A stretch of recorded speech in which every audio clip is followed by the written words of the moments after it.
वैदिक पर्सपेक्टिव के इस YouTube चैनल को सब्सक्राइब करें, वीडियो को लाइक व शेयर करें। ओम याति देवः प्रवता याति उतवता याति शुभ्राभ्याम यजता हरिभ्याम आदेवः याति सविता परा अवतो अप विश्वा दुरिता बाधमानः। गमन करता है देव नीचे के मार्ग से, गमन करता है ऊपर के मार्ग से, गमन करता है यजन करने वाले के शुभ्र दो हरितों द्वारा, आगमन करता है सर्वोत्पादक देव दूर से समस्त दुष्टों को दूर करता हुआ। यह मंत्र ऋग्वेद के प्रथम मंडल के 35वें सूक्त का तृतीय मंत्र है। जाति, धर्म और भाषा के आधार पर भेदभाव से बचें, एकता और सहयोग बढ़ाएं, समाज में प्रेम और भाईचारा बढ़ाएं, सत्य और अहिंसा का पालन करें। जैसे इंडिया में महात्मा गांधी ने एक अभियान चलाया था सत्य और अहिंसा का, उनसे हम प्रेरणा लें। तो ये हो गया नैतिक और सामाजिक आचरण करके हम समाज में जनहित का कार्य कर सकते हैं। चौथा है राष्ट्र और वैश्विक स्तर पर। वो कैसा करें हम? कानून का पालन करके, एक जिम्मेदार नागरिक बनकर मतदान करें, सही नेता चुनकर देश का भविष्य सुधारें, सामाजिक अभियानों में भाग लें, जैसे पर्यावरण संरक्षण, शिक्षा के विकास के लिए और स्वास्थ्य के अभियान के लिए। तो ये हम राष्ट्र और वैश्विक स्तर पर यह अभियान चला सकते हैं जनहित के लिए। तो ये हो गया चौथा कार्य, राष्ट्र और वैश्विक स्तर पर। पांचवा, अब आधुनिक समय में हम जनहित कैसे कर सकते हैं? आज का वर्तमान युग में हम और क्या क्या कर सकते हैं जिससे कि हम जनहित का अभियान हम पूर्ण कर सकें? उसके लिए है सोशल मीडिया का सही उपयोग करें, सही जानकारी फैलाएं। हम सोशल मीडिया में फेक न्यूज से बचें और दूसरों को भी जागरूक करें, यह बहुत जरूरी है। आज सोशल मीडिया बहुत ही प्रसिद्ध हो चुका है, बिना मोबाइल के लोगों का कार्य नहीं चलता। इसलिए सोशल मीडिया हो तो वह पारदर्शी हो, शुद्ध हो, साफ हो, उसमें फेक न्यूज ना हो और गलत न्यूज ना जाए उसमें। तो इस प्रकार हम ये कार्य करके दूसरों को जागरूक कर सकते हैं। फिर ऑनलाइन शिक्षा का व्यवस्था करें और उससे हम जागरूकता फैलाएं। जब तक प्रजा या जनता शिक्षित नहीं होगी वो कैसे प्रगति करेगी? इसके लिए जरूरी है कि हम सोशल मीडिया के माध्यम से हम जनहित का यह कार्य करें। अब कुल मिला के बात क्या हुई, कंक्लूजन क्या निकला कि जनहित का मूल मंत्र क्या निकल गया? स्वयं का हित, समाज का हित, राष्ट्र का हित।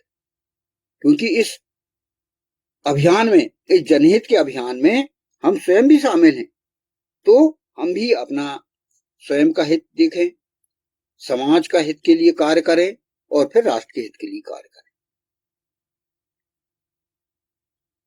तो यही है, छोटे छोटे अच्छे कार्य मिलकर बड़े परिवर्तन लाते हैं। तो ये इस मंत्रांश का यही निष्कर्ष निकलता है कि हम छोटे छोटे कार्य करके समाज में बड़ा परिवर्तन ला सकते हैं।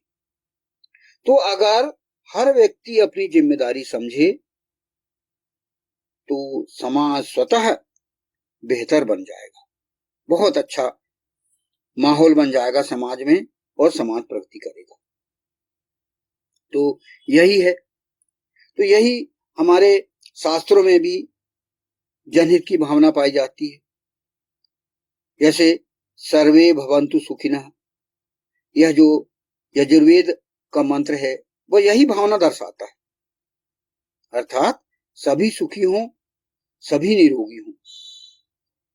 यह मंत्र हमें सिखाता है कि हमें केवल अपने नहीं, सबके कल्याण के बारे में सोचना चाहिए। यह मंत्र हमको यह संदेश देता है। दूसरा मंत्र ऋग्वेद का जो है, संगच्छध्वम संवदध्वम श्रुतः संभो वदांसी जानताम। तो ये जो मंत्र है यह ऋग्वेद का है। इसमें भावार्थ है साथ चलो, साथ बोलो, एक मत बनाओ, यह इसमें बात कही गई है। यह समाज में एकता और सहयोग का संदेश देता है। तो ईश्वर ने हमें ये व्यवस्था देके रखा है कि व्यक्ति इस प्रकार अपने माइंड बनाए। ब्लूप्रिंट व्यक्ति के दिमाग में यह बनना चाहिए। फिर